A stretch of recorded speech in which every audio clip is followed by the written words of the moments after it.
She'd cleaned dozens of Apaches before, but none of them ever got her stared at like this.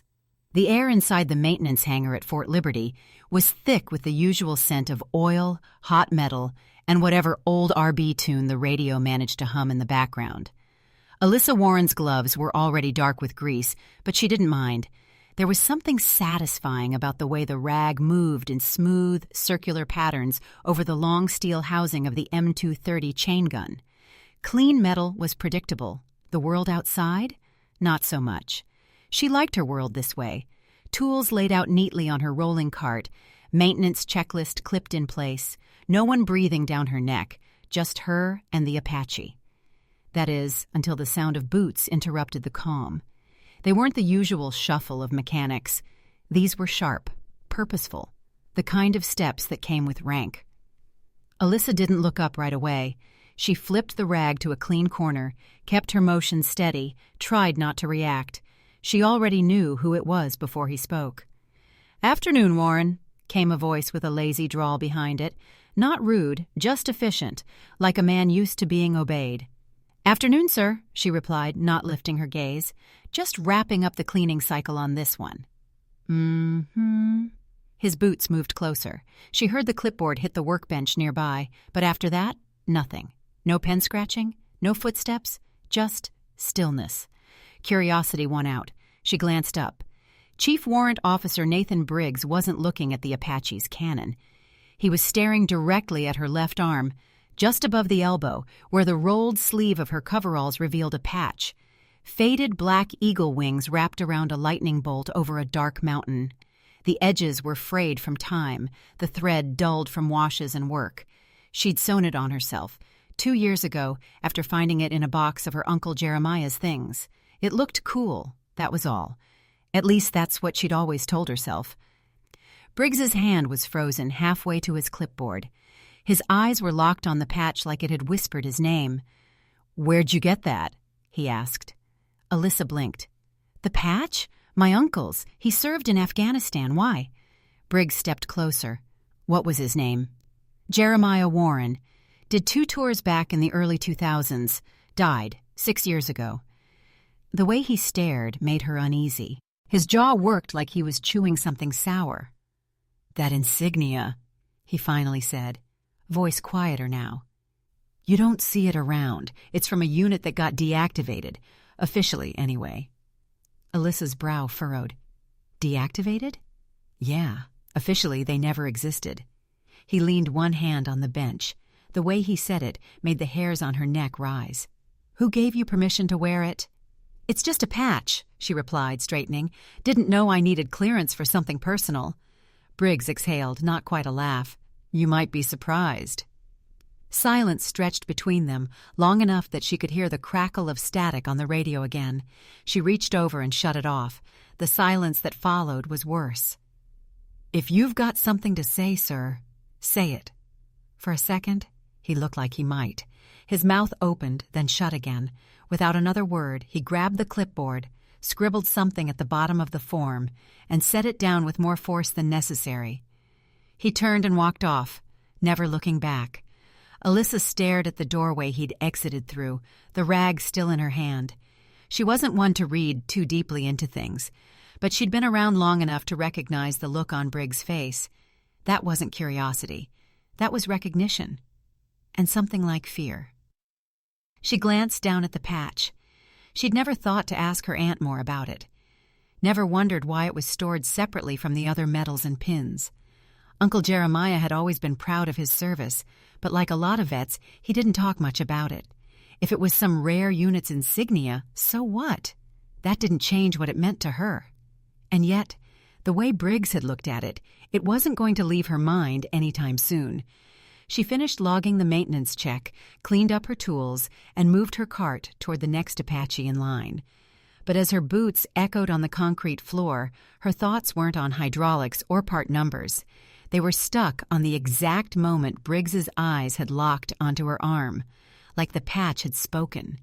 She didn't know it yet, but that wouldn't be the last time. Today someone looked at that insignia and froze. The rest of the afternoon moved in fits and starts. Alyssa tried to sink into her routine, rotating out a feeder mechanism and swapping a worn bolt casing on the next Apache in line, but her hands didn't move with their usual confidence. Every time she reached up, the fabric on her left sleeve shifted slightly, and she could feel it there, not just the patch itself, but what it now seemed to represent: a question without an answer. Twice, she almost asked her supervisor if he'd heard of a unit called Red Lantern, just to see if the name meant anything. But the words never made it out of her mouth. Something about the way Briggs had gone still, had backed off so quickly. It made her wary. He hadn't been curious. He'd been unsettled. That wasn't just a detail for military nerds. That patch had history, weight, and somehow she was wearing it out in the open. She headed to the tool crib near the far wall of the hangar, grabbing a new torque wrench. The clerk, an older guy with a buzz cut and a permanent sunburn, gave her a friendly nod. "How's the 230 running?" "Smooth," she said. "Almost too smooth." He chuckled. "You say that like it's suspicious." Alyssa managed a grin, but it faded quickly. As she turned to leave, she caught sight of a flight crew walking past the open hangar doors, their boots crunching gravel. One of them, tall, sandy-haired, maybe late 30s, slowed just slightly as he looked in her direction. His eyes dipped to her sleeve. Then he moved on. A shiver climbed up her spine. She didn't know that he was looking at the patch, but something about the way his gaze had lingered. It didn't feel random. By the time her shift ended, she had cleaned 4 weapons, replaced 3 key components, and checked off a dozen small jobs. And yet she'd barely registered half of them. She logged her final checklist, rolled her cart into the service bay, and hung her gloves on the hook by her locker. As she reached for her canteen, she caught her reflection in the narrow mirror screwed to the wall, face smudged with dust, hairline damp with sweat, and the patch. Always the patch. It was just a piece of cloth. But suddenly, it felt like something more. She left the hangar walking faster than usual, boots kicking small puffs of dust from the pavement. The heat clung to her even outside, the late summer air hanging like a wool blanket over the base. Normally, she'd hop the shuttle back to the barracks, but today she walked. She needed time to think. Her barracks building sat near the southern edge of Fort Liberty. Nothing fancy, just rows of standard-issue brick, green lawns trimmed within regulation limits, and windows that never quite sealed shut. Inside, the air conditioning blasted stale, recycled coolness into the hallways. The common room was mostly empty, just one guy asleep in front of the muted TV, and Alyssa made her way to her shared room on the second floor. The door creaked as she entered, and a familiar voice piped up from behind a propped laptop. "You look like you wrestled a transmission shaft." Alyssa dropped her cap on the bunk. "Hey, Tasha." Tasha Whitmore grinned from behind her screen, legs folded beneath her on the lower bunk. "Rough day?" "Weird one." Alyssa sat, unzipping the front of her coveralls halfway, tugging the sleeves loose from her arms. The patch slid back into view. Tasha glanced at it. "That new?" "No. Had it for years." Alyssa leaned back, debating whether to say more. Then she exhaled. "Some guy, one of the pilots, saw it today and got real quiet, asked about my uncle, then acted like I'd slapped a target on my arm." Tasha raised an eyebrow. Creepy quiet or angry quiet? Like he knew something and didn't want to say it. For a moment, neither of them spoke. Then Tasha set her laptop aside. "You think he recognized the patch?" "I think he recognized it, yeah. But that's not the weirdest part." Alyssa recounted the whole interaction, down to Briggs's hesitation, his comment about the unit not existing anymore. By the time she finished, Tasha was sitting forward. "You think your uncle was part of some secret team?" "I don't know. Maybe." She rubbed the back of her neck. "I've never thought twice about the patch. It just felt like a piece of him, you know?" Tasha nodded slowly. "Well, sounds like that piece might be connected to something bigger than you thought." Alyssa let out a breath. "Yeah, and I'm not sure what to do with that." That night, Alyssa lay on her bunk, staring up at the ceiling tiles. The whir of the wall unit hummed steadily, broken only by the occasional shuffle from the hallway or the flick of Tasha turning pages on her e-reader. Most nights, Alyssa would have been out cold after a shift like today's, but her mind wouldn't settle, the way Briggs had looked at her, like the patch didn't belong in this world anymore, like it was some kind of relic that should have stayed buried. She reached over and grabbed her coveralls from the foot of the bed, pulling the sleeve into her lap. The patch looked the same as ever, faded but clean, the embroidery still tight. She ran a thumb across it slowly. What if Briggs was right? What if this thing wasn't supposed to exist? And then the real question, why did it? She flipped her phone open and scrolled through a few old texts from Aunt Marilyn. Nothing unusual, nothing hinting at secrets, just recipe links, birthday reminders, and a lot of call me soon messages. Nothing that said, hey, by the way, your uncle was in a classified unit no one talks about. Eventually, the weight of the day pulled her into a restless sleep. But even in her dreams, the patch stayed with her. Only in those, it wasn't sewn to her sleeve. It was burning in her hand, glowing like a warning. The second time she saw Briggs that day, he wasn't pretending it was a casual visit. Alyssa had only made it halfway through replacing the feeder assembly on the next Apache when the same deliberate boots echoed back across the hangar floor. She didn't have to turn around. She already recognized the stride, short, even, decisive. No wasted steps. "You got a minute?" Briggs asked. She set her wrench down slowly, wiped her hands on her coveralls, and turned. "I guess." Briggs looked more focused than earlier, tighter around the eyes, like someone who'd made a decision but wasn't happy about it. "I don't usually ask personal questions," he said, "but I'm going to make an exception." Alyssa crossed her arms. "Still thinking about the patch? Humor me." She didn't move. "I found it 2 years ago, cleaning out storage with my aunt after she moved from Greensboro to Raleigh. There was a box with my uncle's old uniforms and medals. I kept the patch, sewed it on. End of story." "Your uncle, Jeremiah Warren, right?" She nodded. "He served in Afghanistan?" "Twice, I think. My aunt mentioned something about him doing work with another branch, special operations maybe, but nothing detailed." Briggs' gaze hadn't wavered once. "You ever heard of something called Operation Red Lantern?" The name didn't register, but something about the way he said it gave her pause. "No. Should I have?" "No, you shouldn't." His voice lowered. "It's not in the records. Most of the Army doesn't even know about it. What they did, let's just say it was the kind of work that never makes it into the paperwork. And you're telling me this. Why?" Briggs walked a slow half-circle around the tail of the Apache, like he needed movement to manage the weight of his thoughts. "Because that patch? That's not just old gear. It's from a unit that was supposed to vanish. And the people who wore it, all of them, were listed as KIA, if they were listed at all." Alyssa's stomach tightened. "You're saying my uncle was part of a ghost unit?" "I'm saying if he survived and passed this on to you, then someone, somewhere, might not be happy it's still out there." She stared at him, trying to decide if he was yanking her chain or genuinely trying to warn her. "So what do you want me to do? Rip it off? Burn it?" "That would be a start." Her jaw clenched. "Not happening. It's family." Briggs gave a sharp exhale through his nose. "Then at least stop wearing it out in the open." Before she could answer, he glanced past her, toward the far end of the hangar. 2 other mechanics had just walked through, carrying a set of tools. Briggs didn't say another word. He turned and walked out, posture stiff. Alyssa watched him go, heart thudding faster than she liked. Later that afternoon, the heat outside pressed down like a lead blanket.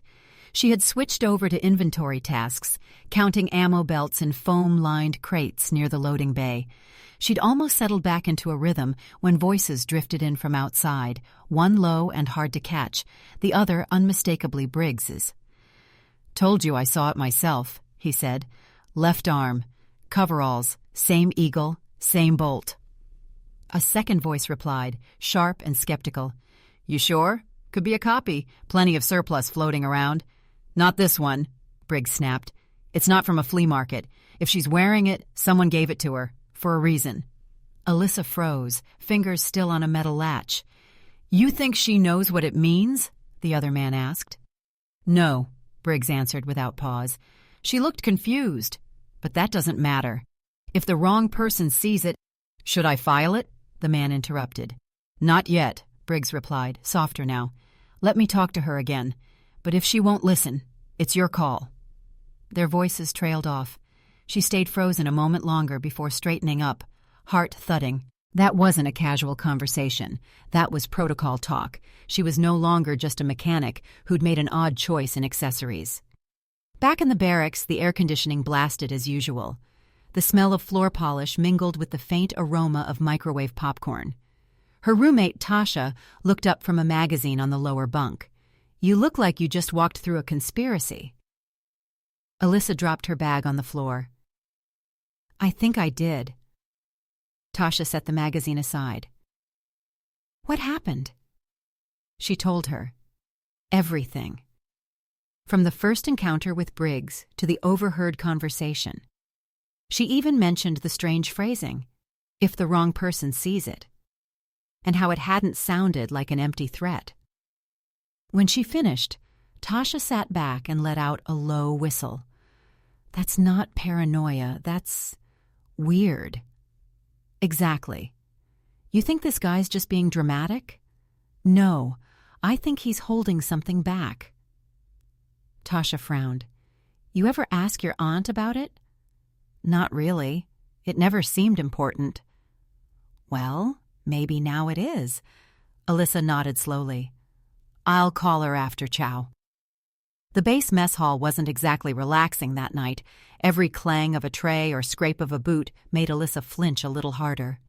She wasn't used to feeling watched, but that's what this was now. Like every sideways glance might mean something more. Back in the room, she sat cross-legged on her bunk, phone in hand. Her thumb hovered over her aunt's name. Before she could press it, though, a knock came at the door, 3 short, sharp taps, the kind that came with purpose. Tasha was already standing, her expression cautious. You expecting anyone? No. Alyssa opened the door. 2 men stood in the hallway. Neither wore a uniform, but both had the posture of people who knew how to stand still for long periods. The taller one wore a navy windbreaker, the other a pale button-down with sleeves rolled to the forearms. The second one wore mirrored sunglasses, indoors. Specialist Warren? The tall one asked. That's me. He flashed a leather wallet, badge and ID, but she didn't catch the agency name. He didn't give it. We'd like to ask you a few questions. In private. Tasha moved beside her. About what? The man with the glasses answered. A personal item in her possession. Alyssa didn't flinch. If this is about the patch, say it here. The men exchanged a look. Ma'am, the tall one said, voice firm, this would go a lot smoother. She's not going anywhere without telling me first. Tasha snapped. The man in sunglasses kept his focus on Alyssa. Where did you get that patch? I already answered that today. My uncle's, 2 years ago. Do you know what unit it represents? I do now, at least the name. The taller man leaned in slightly. That insignia is classified. It should have been destroyed with the rest of the unit's assets. So you're here to confiscate it? That would be best, said Sunglasses. Not happening, Alyssa replied. It's family. Keeping it, the man said, could put you in a position you don't want to be in. People have been hurt over less. That drew Tasha forward. You threatening her? No, the tall one said. We're trying to protect her. He pulled a card from his pocket and set it on the desk beside the door. No name, no agency, just a phone number and a line that read, Contact directly. Urgent matters only. They left without another word. Alyssa shut the door slowly, her back pressing against the wood. What the hell was that? Tasha asked. Alyssa stared at the card. I think that patch is a lot more than I ever imagined. Her aunt's voice dropped to a whisper. I told your uncle to destroy it. Alyssa sat on the edge of her bunk, phone pressed to her ear. the room unusually quiet for a summer night at Fort Liberty. Across the room, Tasha pretended to scroll her tablet, but Alyssa knew her roommate was listening. Not that she blamed her. After the knock at the door from 2 mystery men and a card with no name, anyone would be curious. "Wait," Alyssa said slowly. "What do you mean, destroy it? You knew what it was?" Aunt Marilyn let out a breath that sounded like it had been sitting in her chest for years. "I didn't know all of it, baby, but I knew enough to be scared. Your uncle, he wasn't just running supply routes over there. He was part of something different." Alyssa's grip on the phone tightened. "Operation Red Lantern." There was a pause. "Where did you hear that?" Marilyn asked, her voice barely above a whisper. "A pilot on base recognized the patch," Alyssa said. "He said the unit never officially existed, that they were supposed to be. Dead." Marilyn went quiet for several seconds. Then, "That patch is from the 17th Recon Detachment. But in the field, they called themselves Red Lantern. It was. Well, it was beyond classified. Your uncle never spoke about it, not even to me. But I found things. Papers he shouldn't have kept. A journal with names blacked out. I begged him to let it go." "And the patch?" "He wouldn't burn it. Said it reminded him of who made it out, or who didn't." Alyssa swallowed, her throat suddenly dry. "What kind of missions were they on?" "I don't know specifics," Marilyn said. "But they weren't normal missions. Your uncle once said they were sent in before anyone else, to find things, recover them, or make sure they disappeared before the enemy, or sometimes even our own, got to them." "Disappear?" "Destroyed, buried, or hidden," Marilyn said. "Whatever it took."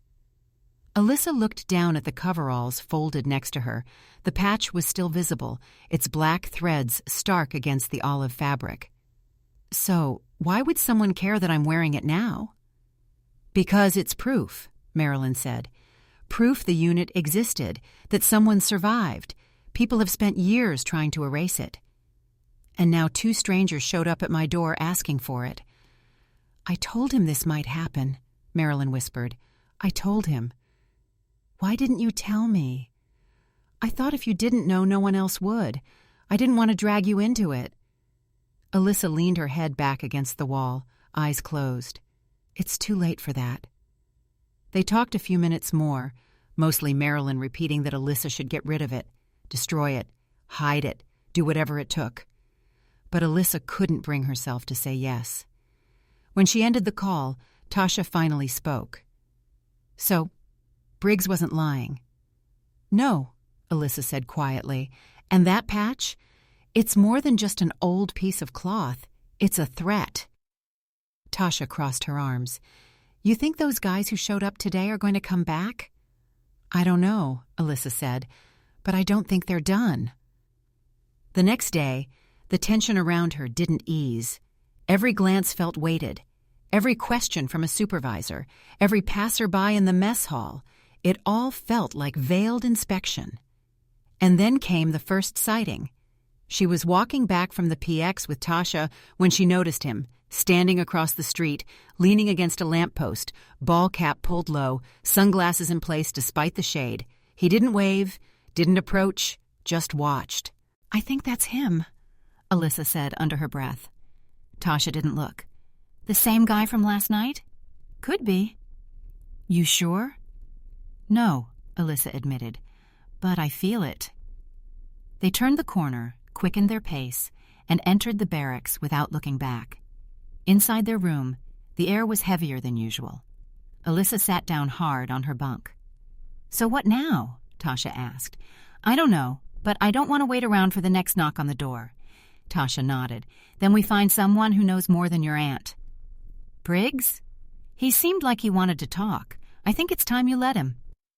That evening, after chow, Alyssa headed to the operations building where she'd seen Briggs disappear into before. She knocked lightly on the door to one of the briefing rooms. He looked up from his laptop, surprised but not shocked. "Cole," he said slowly, "didn't think I'd see you again so soon." She stepped inside. "You said if I wouldn't take it off, at least be aware of who's watching me." He sat back. Something happen? You tell me, she said. Why is someone following me across base? Briggs's expression shifted from curious to grim. Describe him. Ball cap, sunglasses, doesn't talk, just watches. He nodded once. You've seen him more than once? 3 times in 2 days. That's just when I noticed. Briggs closed his laptop and stood. That's not random. That's surveillance. So now what? She asked. I give them the patch and hope they go away? No, Briggs said firmly. You get it to someone who can actually protect it. And who would that be? He hesitated. There's a contact, civilian, used to be one of us. He knows how to handle this. He's off base. Alyssa raised an eyebrow. And I'm just supposed to trust him? No, you trust me, Briggs said, because I've seen what happens when people hold on to things they shouldn't. Alyssa studied him. And why are you helping me? He didn't answer right away. Then quietly, because I don't want to read your name in a report. She exhaled. Okay, but we do this on my terms. I'm not just handing it over to some stranger. Briggs gave a tight nod. Fair enough, but don't wait too long. If someone's shadowing you, that means someone else is already asking questions. Alyssa looked out the window. The sun was setting, casting long orange light across the quad. Let's make the call, she said. The third time she saw the man in the ball cap, she didn't need to guess. He was following her. Alyssa had been halfway between the supply depot and the armory, arms full of boxed ammo belts, when she caught a flicker of movement in the glass door ahead. Just a reflection, but one she knew too well by now. Tan ball cap, mirrored sunglasses, leaning on a bench like he had all day to kill. Her steps didn't change pace, but her fingers clenched around the boxes. She kept walking, but her breath was tighter now, her awareness sharper. That was the 3rd time in 2 days, and that didn't count the night he'd shown up outside the barracks.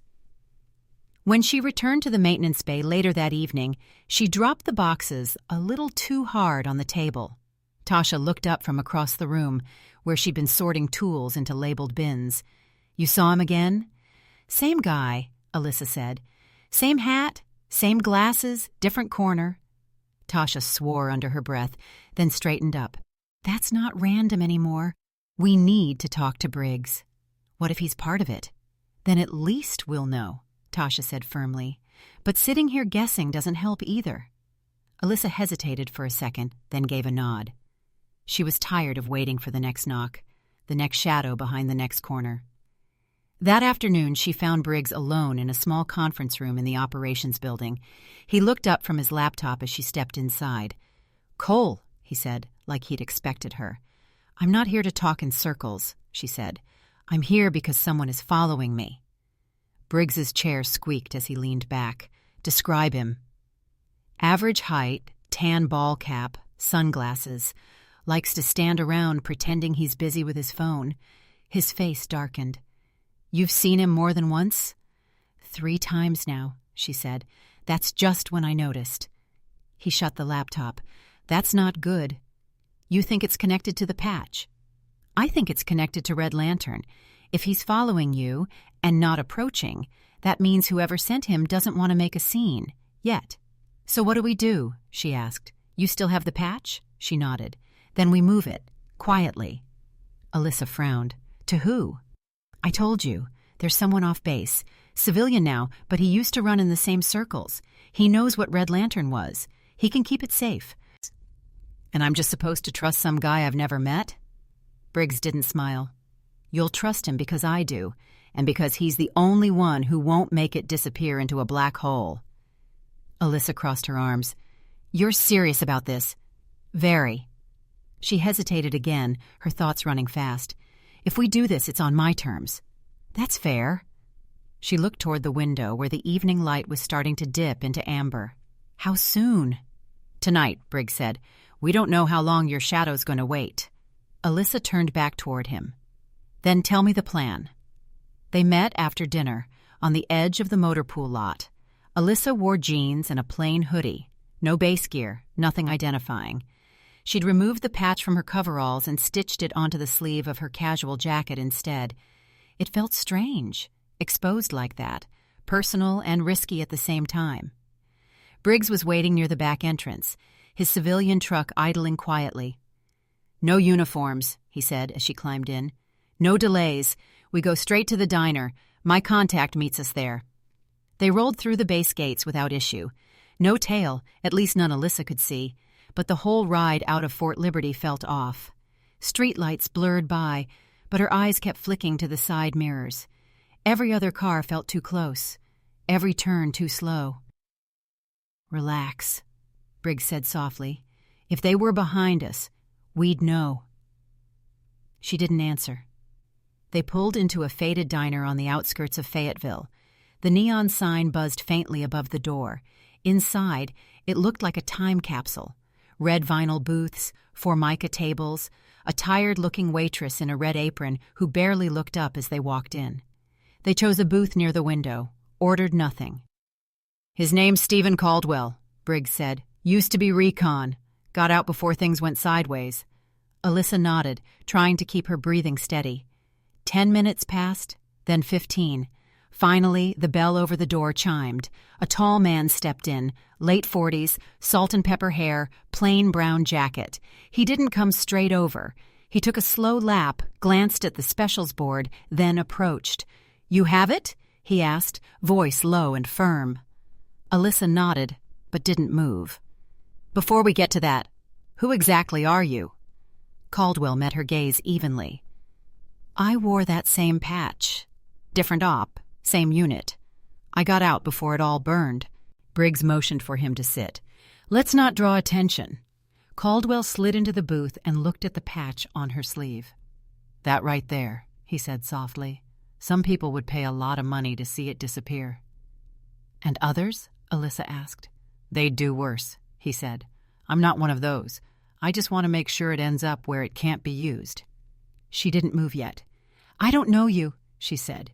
"I'm not handing this over on a handshake." "You don't have to trust me," Caldwell said. "But you can trust this. If I wanted it gone, you wouldn't have seen me come through that door." Before Alyssa could reply, an engine rumbled outside. Headlights flashed through the front window.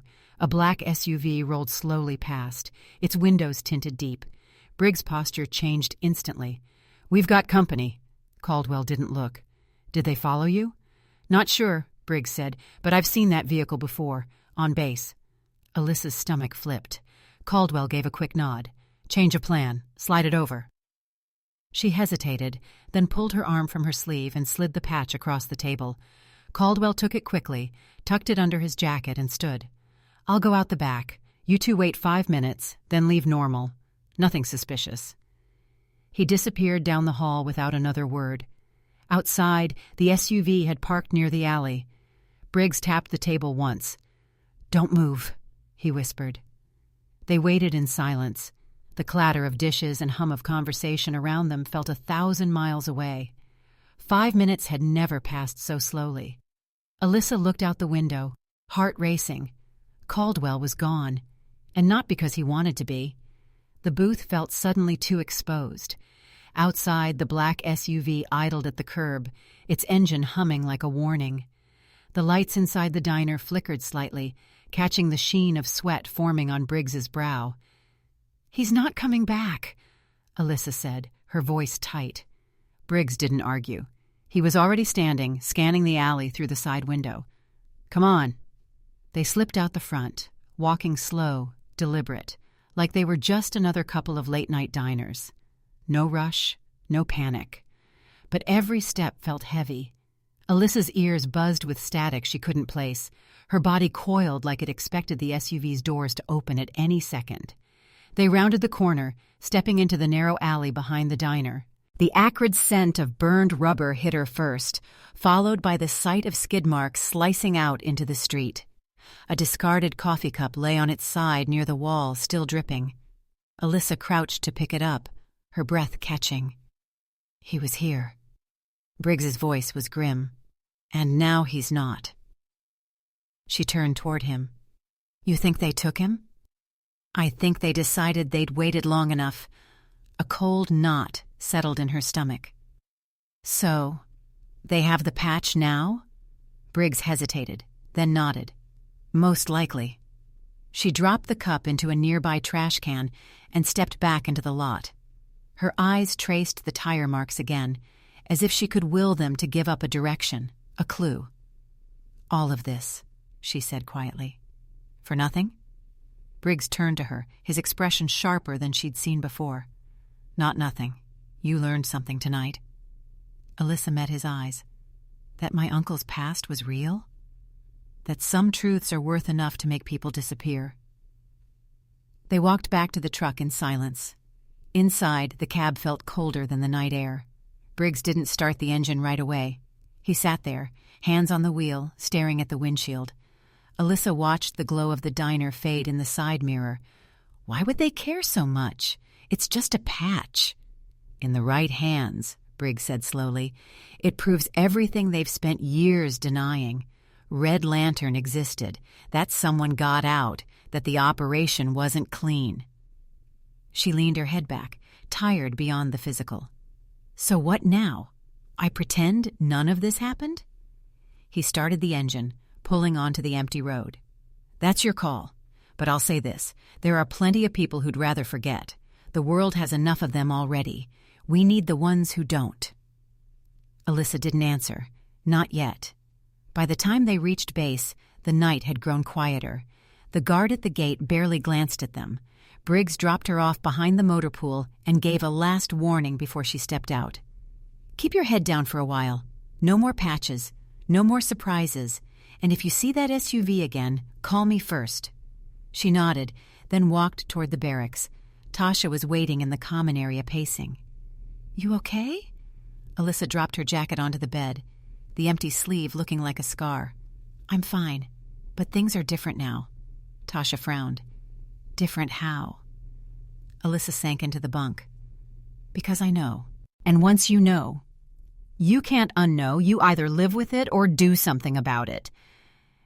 She didn't say what that something was. She wasn't sure yet herself. But as she lay there, the silence of the barracks pressing in, she realized something that made her heart ache more than the fear ever had. The patch might be gone, but the truth it carried? That still belonged to her. Alyssa lay still, eyes open, listening for footsteps that never came. But in her gut she knew. The next knock wouldn't come with a badge. It would come with a choice. The next few days passed like shadows, quiet, but never calm. She went through the motions, logging maintenance hours, running parts checks, helping with inventory. But none of it felt the same. Every hallway felt like it had eyes. Every voice around her seemed to lower when she walked by. Nobody said anything outright, but she could feel it. Something had shifted. The patch was gone, but it was like the memory of it still clung to her sleeve. Tasha noticed it too. One morning, while they were elbow-deep in a stubborn hydraulic line, she gave Alyssa a sideways glance. "You sleep at all last night?" Alyssa wiped her hands on a rag.